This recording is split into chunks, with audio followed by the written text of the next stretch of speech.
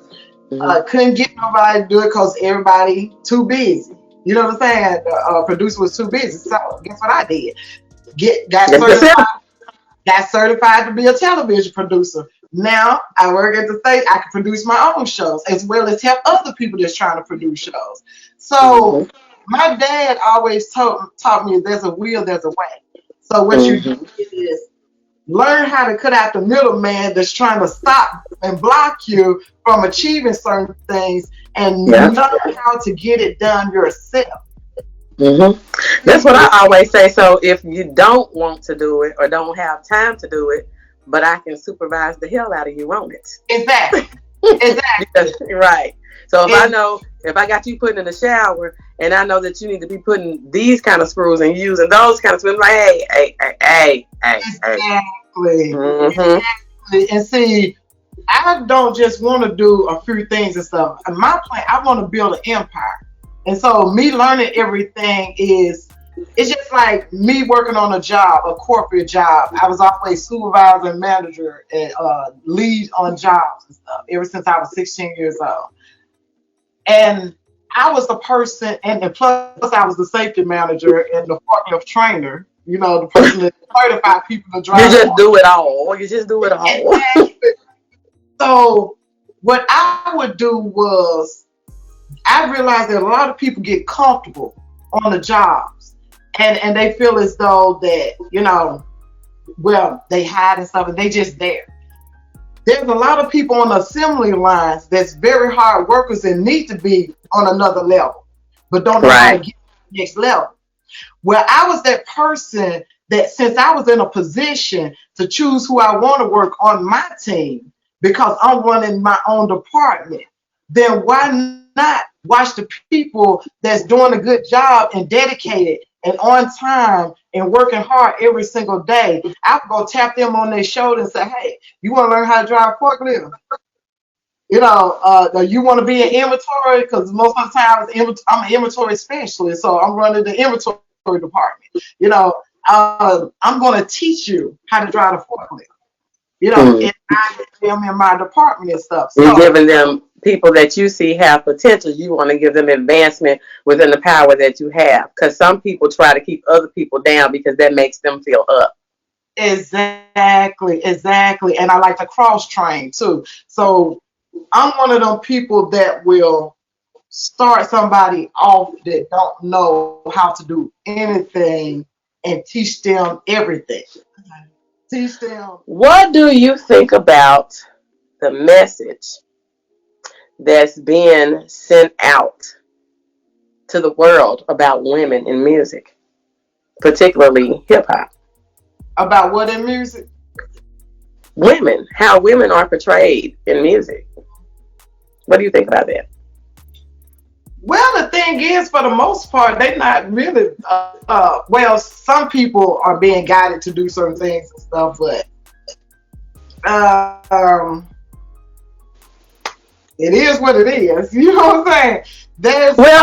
I say it like that because I would say when I was coming up, the women were Queen Latifah, MC Lyte, Lauryn Hill. I know that talent evolves, times evolve, clothes evolve, and everything, but I don't think that the respect is evolving. Mm-hmm. So, even like with older people, when I was in school, we learned that older people were to be respected, that you revere them. You know what I'm saying? They're special to the society. Mm-hmm. But it's like these days, it's not the same respect anymore. And I don't see the same respect as far as in the music either. So what do you think about that? Well, it's a lot of things that they're doing now that they did back in the day. It's just we got social media is seeing so much of the stuff. Yeah, I know the drugs and everything. The drugs has always been there. I mean, it's just a new drug of choice now. Exactly. But I know you were talking about the women and how they're dressing and stuff like that. No, not how the women are dressing. How are they being portrayed? So, say for instance, you listen to a song, and I'm not going to say what artist it is, but he was like, yeah, you know, the beautiful and the light-skinned girl with the such and such and such. And that was the way that he described it in the video. And I don't think that he meant any harm by it. But basically, it's already a stigmatism with dark-skinned women. So I'm just saying that as a whole, how do you think that it's being portrayed? And that's what I was saying, that the same thing that is going on now went back then. It's just more social media to where we're seeing it. You see what I'm saying? Even more. The songs that they did back in the day, if you listen to a lot of songs, the women was nasty. You listen to them blues, girl. You be listening to them blues. I listen to blues. There's some women saying some stuff. You be like, oh my God. And you could tell that woman sound like she about 50 something. You know what I'm saying? So, wait a minute, 50 and you wonder why they were having 13, 14, 20 something kids back in the day.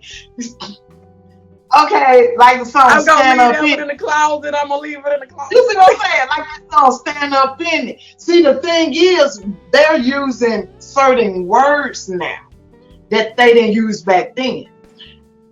Back in the day, they were saying the same thing they really saying right now in a lot of ways. But it's the way they worded it. Now it's the B word, the W, So that's what I'm saying. The way that they worded it was more respectful. You had to sit down and think about what they were saying. They wouldn't just blatantly put it out there the way that they do it now. I had an interview with an artist, and he was like, well, I think it's acceptable because that's what sells. But the same thing, like I said, it's the same thing. It wasn't more respectable. It was just that it was camouflaged. It was camouflaged beautifully. Media went out like that. I didn't get a beeper till I was 13, 14. Did she say a beeper? Did you say a beeper? So we didn't have cell phones. We started out with the beepers. You get what I'm saying? I had a cell phone, but I didn't use it. Look, I had a cell phone. I just didn't use it because it was the big block phone, and you only got like 30 minutes of use, and you can do after 9, and then maybe the weekend if you pay the extra $50 and all that. So I had a cell phone just to say I had a cell phone, but I used my house phone. I had one later, but at 13, 14, just turning 14, I had a beeper. You see what I'm saying? So therefore, I couldn't get a beeper till I got older because my mama thought that beepers was for drug dealers. My mama was a missionary. And see, at the same time, at 12 years old, I had a computer. A lot of my friends didn't have computers. My dad bought me and my brothers a computer. I was 12. You know, a lot of kids in the neighborhood didn't have computers and stuff. So there's a lot of kids in the neighborhoods don't have computers now because that's the issue that's going on with the school stuff, and they doing like partial days at home, and what they did was, and I don't mean to cut you off, but what they did was gave computers to the kids that didn't have them at home. Not thinking about if you don't have a computer at home, then you probably don't have Wi-Fi either.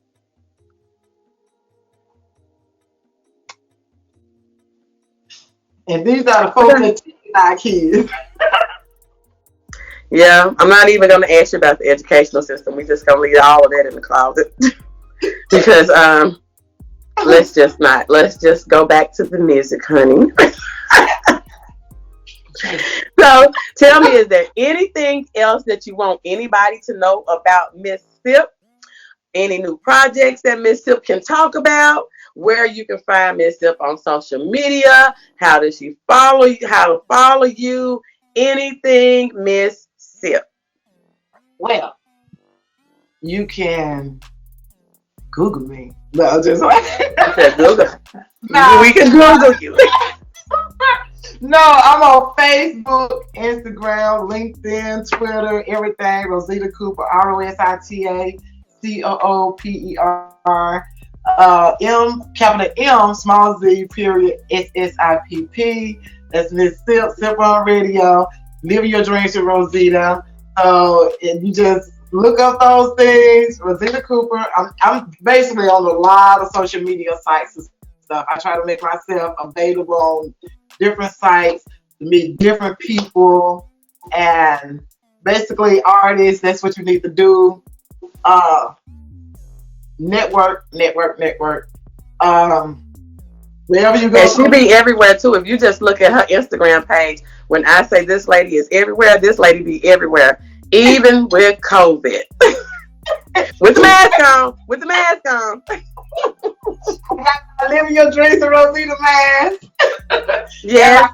I like talking to Miss Cooper because when you talk to Miss Cooper, you always leave the conversation with more than you came in with. That's the reason why I really enjoy talking to her. She is really an extraordinary person. And if you don't follow her, follow her. Y'all heard that. If you don't follow me. All right. Thank you for coming. I love talking to you. It's been awesome. And this is an awesome lady right here. Like I said, I don't do too many interviews at all. I got like a Look, we interview on the phone all the time. I know. I have my certain people, if people that know me know I love business and stuff, but for as people that I consider as a friend and people that I actually talk to besides the business is very few. Right, because you can't trust people. Yeah, she's one of those people that I actually would talk to, and we can talk for hours, laughing, talking business. And I be laughing too.